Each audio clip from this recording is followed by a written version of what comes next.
दोस्तों नमस्कार, मैं राम सूरत यादव। लगता है महाराष्ट्र सरकार की उल्टी गिनती शुरू हो गई है, क्योंकि जब से चुनाव का परिणाम आया है, मतलब लोकसभा चुनाव का परिणाम आया है, तभी से एक दूसरे के ऊपर प्रत्यारोप आरोप लगाए जा रहे हैं और खुल करके एक दूसरे के खिलाफ बयानबाजी दी जा रही है।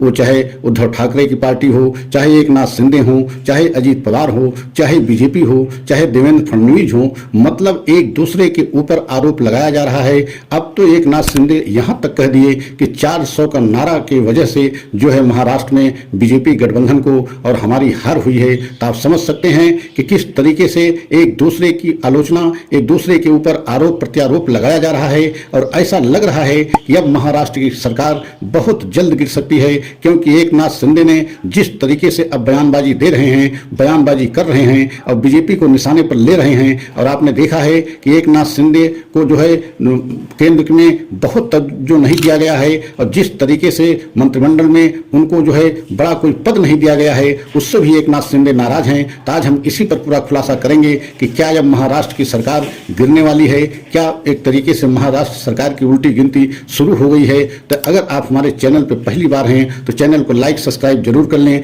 वीडियो को अंत तक जरूर देखें, तभी पूरा सच समझ में आएगा। तो सबसे पहले ये जानना बहुत जरूरी है कि लोकसभा चुनाव का जैसे ही 4 जून को परिणाम आया, उसके बाद जो है पूरे महाराष्ट्र में एक तरीके से बीजेपी गठबंधन की सरकार में हलचल मच गई और एक दूसरे के खिलाफ जो है बयानबाजी शुरू हो गई। और आपने यहां तक देखा देवेंद्र फडणवीस तो इस्तीफा तक दे दिया कि हम जो है हार की जिम्मेदारी लेते हुए जो है अपने पद से इस्तीफा दे रहे हैं। तो आप कल्पना कीजिए। और दूसरी तरफ एकनाथ शिंदे जो महाराष्ट्र के मुख्यमंत्री हैं, उन्होंने तो बहुत बड़ा भी बयान दे दिया कि एक तरीके से 400 प्लस का नारे देने की वजह से जो है बीजेपी की और हमारी मतलब पूरे गठबंधन की, एनडीए की बहुत बड़ी हार महाराष्ट्र में हुई है। और आपने यह भी देखा है कि जो है 8 सीटें जो एक तरीके से जीती है एकनाथ शिंदे की पार्टी, लेकिन उनको मंत्रिमंडल में कोई बड़ा पद नहीं दिया गया। और जबकि आप बिहार में देखिए एक सीट जीतने वाली पार्टी को भी मंत्रिमंडल में शामिल किया गया है। तो आप कल्पना कीजिए कि एकनाथ शिंदे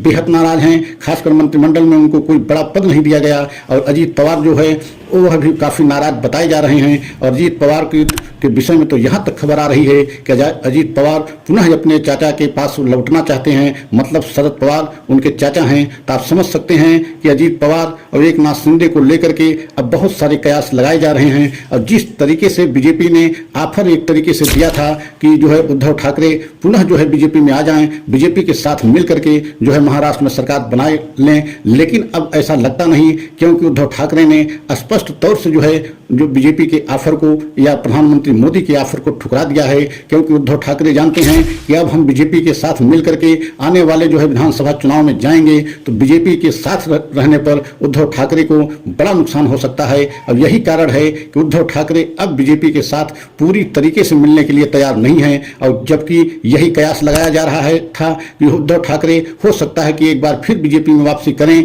और बीजेपी के साथ मिल करके सरकार महाराष्ट्र में बना लें। लेकिन अब जिस तरीके से खबरें आ रही हैं, उससे ऐसा नहीं प्रतीत हो रहा है कि उद्धव ठाकरे जो है बीजेपी के साथ मिल करके आने वाले विधानसभा के चुनाव में जो है जाना चाहते हैं। क्योंकि 4 महीने के बाद महाराष्ट्र में चुनाव होने वाला है। और उससे पहले जिस तरीके से इस समय महाराष्ट्र में हलचल मची हुई है, पूरे महाराष्ट्र राजनीति में हलचल मची हुई है, उससे ऐसा प्रतीत हो रहा है कि सरकार वहां जल्द गिर सकती है। क्योंकि एकनाथ शिंदे भी असहज दिखाई दे रहे हैं, अजीत पवार भी एक तरीके से असहज दिखाई दे रहे हैं। और उधर आप देख रहे हैं कि अजीत पवार के चाचा स्पष्ट मना कर दिए हैं कि हम जो है पुराने लोगों को अपने पास नहीं लेंगे। क्योंकि शरद पवार को बहुत बड़ी सफलता इस बार लोकसभा में मिली है, क्योंकि उन्होंने 10 लोकसभा चुनाव पर चुनाव लड़ा था और उसमें से 8 पर उनकी जीत हुई है। तो आप सोच सकते हैं शरद पवार एक तरीके से महाराष्ट्र के बहुत बड़े चाणक्य माने जाते हैं। और लोकसभा में सबसे बड़ी सफलता शरद पवार को मिली है, क्योंकि 10 सीटों पर लड़ करके अगर 8 सीट जीतते हैं तो आप समझ सकते हैं कि कितना